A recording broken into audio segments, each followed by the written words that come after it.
Cada día sale el sol, nuevas esperanzas son. Dios habla a tu corazón, sanándote, alimentando tu vida con bálsamo de vida, con bálsamo de vida, bálsamo de vida. Bálsamo de vida con Rosmery y Reid. In a distant forest, a group of frogs were strolling through the woods. Suddenly, 2 of them accidentally fell into a deep hole.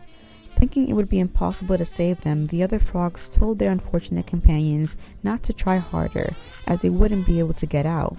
The 2 frogs ignored them and jumped as hard as they could to get out of the hole. Outside, the frogs continued to insist that their efforts would be useless.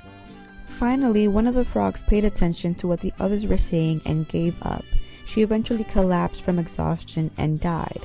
The other frog continued jumping with all her might, while the frogs signaled and shouted for her to stop her suffering, believing there was no point in struggling any longer. The frog continued jumping higher and higher until she finally managed to get out of the hole.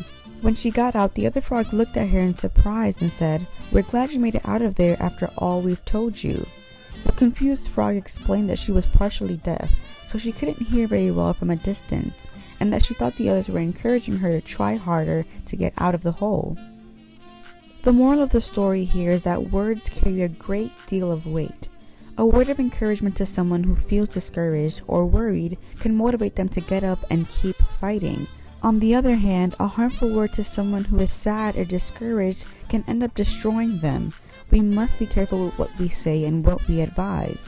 Remember that a special person is someone who takes the time to help someone in need. Colossians 4:6 says, "Let your conversation be always full of grace, seasoned with salt, so that you may know how to answer everyone." This is your sister Vanessa Ortiz, and may God bless you. Gracias por estar ahí, escuchando Bálsamo de Vida. Si estas palabras han edificado tu vida, escríbenos a balsamodevidareflexiones@gmail.com y síguenos en nuestras redes sociales.